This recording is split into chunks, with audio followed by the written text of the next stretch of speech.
समझेंगे कि world macro economics change होते हैं तो वो global equities, currency and commodity market को इफेक्ट कैसे करती है, वहां अप्स एंड डाउन क्यों आते हैं। तो चलिए वीडियो को शुरू करते हैं। अगर हम लोग कोई भी ग्लोबल सेंट्रल बैंक्स को देखते हैं, चाहे इंडिया में वो आरबीआई हो या यूएस में फेड, आपको उनका मेजर इंपॉर्टेंट कमेंट्री में यही सुनने को मिलेगा कि उनका टॉप प्रायोरिटी है इन्फ्लेशन को अपने कंट्रीज में कंट्रोल करना।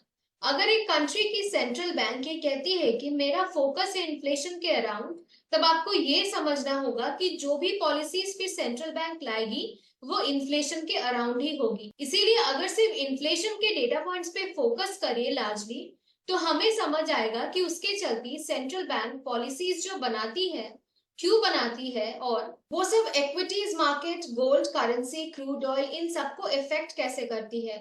Even as a retail investor आप हजारों चीजें ट्रैक नहीं कर सकते, इसीलिए आप बस इन्फ्लेशन को ट्रैक करके पता लगा सकते हैं कि मार्केट्स क्यों कहाँ मूव कर रही है।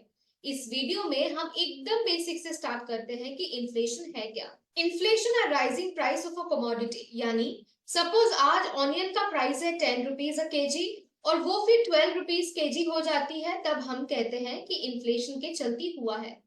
अगर मैं आपसे पूछूं कि इन्फ्लेशन क्यों होता है, तो ज्यादातर आप लोग बोलेंगे कि ये डिमांड एंड सप्लाई गैप के चलती होता है। सपोज कि मेरे पास एक 100 रुपए का पेन है और आप सभी को वो पेन चाहिए, तो क्या होगा, सप्लाई तो एक ही पेन का है, लिमिटेड है, पर डिमांड क्रिएट ज्यादा हो रहा है। आप में से कोई बोलेगा 105 में मुझे दे दो, कोई कहेगा 110 दे रहे मुझे दे दो, जिससे उस प्रोडक्ट का प्राइस बढ़ जाएगा लिमिटेड सप्लाई के चलती, लीडिंग टू इन्फ्लेशन। अब अगर दूसरा सिचुएशन सोचते हैं कि सपोज एक ही पेन है, सप्लाई लिमिटेड है, पर आप सभी के पास पैसा नहीं है पेन को लेने का, यानी सप्लाई प्रॉब्लम तो है पर डिमांड नहीं है क्योंकि पैसा नहीं है किसी के पास, तो क्या इस पेन का प्राइस बढ़ेगा? नहीं, राइट। तो यहाँ हमें ये समझना होगा कि इन्फ्लेशन दो रीजन से होता है। एक कि हाँ, वहां डिमांड एंड सप्लाई गैप होना जरूरी है इन्फ्लेशन होने के लिए। दूसरा, उसके साथ साथ अगर वही डिमांड सप्लाई के गैप को लिक्विडिटी के साथ फुल नहीं किया जाएगा तब इन्फ्लेशन नहीं आएगा। लिक्विडिटी रहना भी जरूरी है, जो हमने पहले केस में देखा कि पैसा होने से ही एक प्रोडक्ट का डिमांड क्रिएट हो रहा है। अगर पैसा रहेगा ही नहीं तो कितना भी सप्लाई लिमिटेड कर दो वहां डिमांड नहीं आएगा। सिर्फ सप्लाई कंस्ट्रेंट के चलते इन्फ्लेशन नहीं होती है, इन्फ्लेशन इसीलिए होती है क्योंकि सबके पास पैसा होता है, लिक्विडिटी होती है, जिसलिए वो कोई भी कमोडिटी का प्राइस बढ़ा देती है। अब आरबीआई या फेड के हिसाब से देखें तो उन्हें पता है कि इन्फ्लेशन ये दो रीजन से हो रही है, कि सप्लाई कंस्ट्रेंट भी है और साथ साथ बहुत डिमांड भी है क्योंकि सबके पास पैसा है। तो अब अगर सेंट्रल बैंक को इन्फ्लेशन कंट्रोल करना होगा तो क्या वो पेन के मैन्युफैक्चरर के पास जाके ये कहेंगे कि जब इतना डिमांड है आप ज्यादा क्यों नहीं मैन्युफैक्चर कर देते पेन्स? नहीं, क्योंकि सेंट्रल बैंक प्रोड्यूसर को जाके फोर्स नहीं कर सकती है ज्यादा प्रोड्यूस करने के लिए कोई भी कमोडिटी, इसीलिए उनके पास एक ही ऑप्शन बचता है कि समहाउ वो लिक्विडिटी को कम कर दे, क्योंकि अगर लिक्विडिटी कम हो जाती है तभी उस प्रोडक्ट के लिए डिमांड कम जाएगी। अब लोगों के हाथ से लिक्विडिटी को कम कर देने के लिए सेंट्रल बैंक क्या करती है, ये करने के लिए वो इंटरेस्ट रेट्स बढ़ा देते हैं, क्योंकि हम में से ज्यादातर लोग सब कुछ लोन्स पे लेते हैं, चाहे घर हो, गाड़ी हो या लैपटॉप या फोन्स हो। तो लोन ज्यादा लेने से लिक्विडिटी बढ़ जाती है जिससे डिमांड क्रिएट होता है।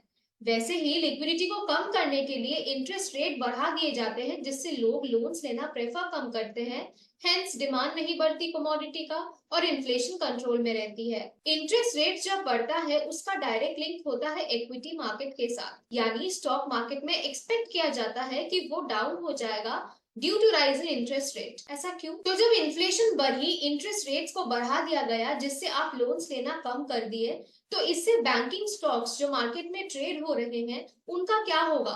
बैंकिंग स्टॉक्स गिर जाएंगे क्योंकि बैंक्स का काम ही है लोन देना लोगों को, और अगर लोन्स लेना लोग प्रेफर ही नहीं करेंगे तो बिजनेस कैसे होगा उनका? अब आप लोन्स नहीं लेंगे तो अब वो घर कैसे लेंगे जो आप लोन पे लेने वाले थे? नहीं लेंगे, राइट। इससे रियल एस्टेट स्टॉक्स गिर जाएंगे क्योंकि डिमांड गिर जाएगी। रियल एस्टेट गिर जाएगी तो cement, steel, fans, cables, ACs, ये सबका डिमांड रहेगा? नहीं रहेगा, राइट, क्योंकि रियल एस्टेट इकोसिस्टम ही पूरा डाउन हो जाएगा। सारा स्टॉक्स गिरने लगेगा क्योंकि फाइनल फिनिश प्रोडक्ट का ही डिमांड नहीं रहेगा। सेम कार के लिए भी है, ऑटो स्टॉक्स गिर जाएंगे, जो बड़ी बड़ी इंफ्रास्ट्रक्चर या पावर कंपनीज होगी जो बिना लोन लिए काम नहीं कर सकती, उनको तो लोन्स लेना ही पड़ेगा इंफ्रास्ट्रक्चर पावर के लिए, जिसलिए उनका एक्सपेंसेस कॉस्ट बढ़ जाएगा। पर जरूरी नहीं साथ साथ इनकम भी बढ़ जाए, जिसलिए फिर से ऐसे स्टॉक्स गिरने लगेंगे। तो लार्जली अगर समझे, जब इन्फ्लेशन होता है, क्योंकि आरबीआई को मार्केट में डिमांड कंट्रोल करना पड़ता है, वो इंटरेस्ट रेट्स बढ़ा देते हैं, जिससे लोन्स एक्सपेंसिव हो जाते हैं, और जब लोन्स एक्सपेंसिव हो जाते हैं तब टिपिकली इक्विटी मार्केट गिरने लगती है। पर फिर स्टॉक मार्केट में कुछ ऐसे भी स्टॉक्स होंगे जो शायद से नहीं गिरेंगे बाकी स्टॉक्स जैसा। वो है फार्मा, एफएमसीजी एंड आईटी, और इसीलिए ही इन्हें डिफेंसिव स्टॉक्स भी कहा जाता है। ये सब स्टॉक्स क्यों नहीं गिरेंगे टिपिकली, वो समझते हैं। सबसे पहले अगर एफएमसीजी से शुरू करेंगे, तो एफएमसीजी यानी जो आपके डेली यूज करने के सामान है, जैसे सोप, शैम्पूज, खाने का सामान। लेट्स से कि इन्फ्लेशन बढ़ गया है तो सब चीज का ही दाम बढ़ जाएगा, सोप, शैम्पू, एवरीथिंग। पर क्या उसके लिए आप शैम्पू यूज करना बंद कर देंगे, खाना पीना छोड़ देंगे, या साबुन लगाना छोड़ देंगे? ऐसा कुछ होगा नहीं, जिससे टिपिकली यही प्रोडक्ट्स का डिमांड यूजुअली बना रहेगा, गिरेगा नहीं, जिससे स्टॉक्स में भी गिरावट शायद से नहीं आएगी। सेम फार्मा यानी दवाइयों के साथ भी वही होगा। उसके दाम बढ़ जाने से आप दवाई लेना छोड़ नहीं देंगे, तो अगर डिमांड नहीं घटेगा तो स्टॉक्स क्यों गिरेगा? तो जनरली क्या होता है, ऐसे डिफेंसिव स्टॉक्स यूजुअली बहुत कम गिरते हैं एज कंपेयर टू अदर्स, या गिरते नहीं है। कुछ कुछ केसेस में ये बढ़ भी जाते हैं स्टॉक्स का प्राइस जब मार्केट गिर रही होती है। ऐसा क्यों, वो भी समझते हैं। सपोज मैं एक म्यूचुअल फंड मैनेजर हूँ और मुझे एक मैंडेट मिला है कि अगर मुझे 100 रुपया मिलता है और मुझे पता है किस कैटेगरी के स्टॉक्स गिरेंगे, तो मैं उसे अवॉइड करके ऐसे स्टॉक्स को लेना प्रेफर करूंगी जो स्टेबल रहेगा या गिरेगा नहीं मोस्ट प्रोबेबली, या जिसका डिमांड बना रहेगा।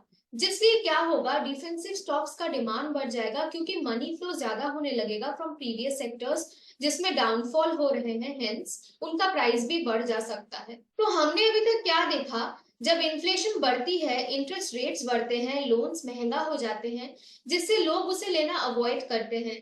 इक्विटीज मार्केट गिर जाते हैं एक्सेप्ट सम सेक्शंस जैसे आईटी, फार्मा एंड एफएमसीजी, क्योंकि इनके प्रोडक्ट्स की डिमांड घटती नहीं है और इसमें मनी फ्लो भी बढ़ जाता है, जिसलिए वो गिरता नहीं है बाकी स्टॉक्स जैसा या बढ़ जाता है।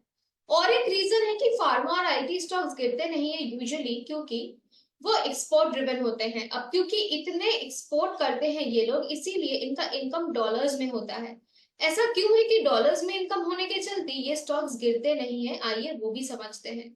जैसे कि हमने देखा, इन्फ्लेशन क्या है, राइजिंग प्राइस इन कमोडिटी। यानी आज अगर आप 100 रुपीज से 1 kg पोटैटो ले सकते हैं, वही अगर 120 रुपीज हो जाएगा, तो आप अपने 100 रुपीज से फिर 1 kg पोटैटो नहीं ले पाएंगे। जिसका मतलब ये हुआ कि इन्फ्लेशन के चलते आपके करेंसी का वैल्यू भी कम जाता है। जिस 100 रुपीज से आप 1 kg पोटैटो ले रहे थे, अब वही 1 kg पोटैटो लेने के लिए आपको ज्यादा पैसा देना होगा। अब यहाँ अगर एक चीज देखें हम लोग, कि रुपी को हमेशा डॉलर से कंपेयर किया गया है, इसीलिए अगर देखें, $1 पहले था 70 रुपीज, अभी $1 है 80 रुपीज। यानी रुपीस का वैल्यू गिर गया है, पर साथ साथ डॉलर का भी तो बढ़ गया है। पहले आपको 70 रुपीज देके $1 मिलता था, अब आपको 80 रुपीज देके $1 मिल रहा है। इसको रुपी डेप्रिसिएशन कहा जाता है, कि रुपी का वैल्यू गिर गया है बोल के ज्यादा देके $1 लेना पड़ रहा है। या उल्टा भी देखा जा सकता है कि $1 के लिए अब ₹80 लगता है instead of ₹70, which also means dollar is going up. यानी जब भी देखेंगे हम इन्फ्लेशन बढ़ा है, तब हमें ये भी देखने को मिलेगा कि रुपी गिर गया है और डॉलर बढ़ गया है। अब सोचिए, फार्मा एंड आईटी कंपनीज जो डॉलर में एक्सपोर्ट करके पैसा कमाती है, सपोज उनको लगा वो $1 रिसीव करेंगे, यानी 70 रुपीज। पर क्योंकि इन्फ्लेशन के चलती रुपी डेप्रिशिएट कर गया है और डॉलर अप्रिशिएट कर गया है, तो वही सेम $1 ही मिलेगा, पर उसका वैल्यू 80 रुपीज होगा, जो इनके लिए फायदा हो जाएगा। यानी जो पहले 70 रुपीज मिलता, वही अभी 80 रुपीज मिल रहा है। रुपी डेप्रिसिएशन और डॉलर अप्रिसिएशन के चलती उन्हें 10 रुपीज का प्रॉफिट हो जाएगा। तो अब समझते हैं पहले से कि जब इन्फ्लेशन बढ़ती है, आरबीआई तब इंटरेस्ट रेट्स बढ़ा देती है। जब इंटरेस्ट रेट बढ़ती है, तब इक्विटीज टिपिकली गिर जाते हैं, जिसमें ब्रॉडर मार्केट गिरती है, क्योंकि बैंक से लोन का डिमांड कम जाता है, जिसलिए बैंक्स गिरने लगता है। कोई गाड़ी, घर के लिए लोन्स नहीं लेना चाहते हैं, तो वो पूरा इकोसिस्टम ही गिर जाता है due to lack of demand. बाकी कुछ सेक्शंस हैं जैसे एफएमसीजी, फार्मा, आईटी, ये सब नहीं गिरते हैं। ऐसा क्यों, वो भी हमने डिस्कस करी है। फिर हमने देखा कि रुपी डेप्रिशिएट करता है, गिरता है, तो डॉलर बढ़ता है, अप्रिशिएट करता है। अब ऐसे सिचुएशन में गोल्ड और क्रूड ऑयल की अगर बात करें तो हमें ये दिखेगा कि वो भी बढ़ता है, क्योंकि गोल्ड और क्रूड ऑयल हम एज ए कमोडिटी इंपोर्ट करते हैं। Suppose 1 ounce of gold is $1 और $1 का वैल्यू है 70 रुपीज। तो क्या हो रहा है, इंडिया से आपको 70 रुपीज पे करना पड़ रहा है to get 1 ounce of gold.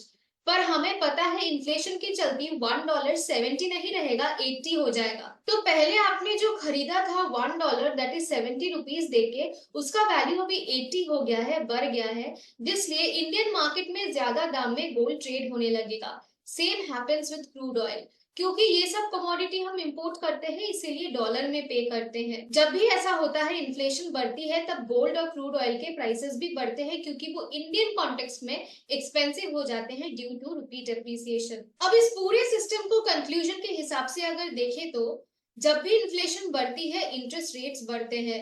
Interest rates बढ़ते हैं तो इक्विटीज मार्केट गिरते हैं ब्रॉडली एक्सेप्ट फ्यू सेक्टर्स। रुपी गिर जाता है, डॉलर बढ़ जाती है, गोल्ड बढ़ जाती है और क्रूड ऑयल के प्राइसेस भी बढ़ जाते हैं।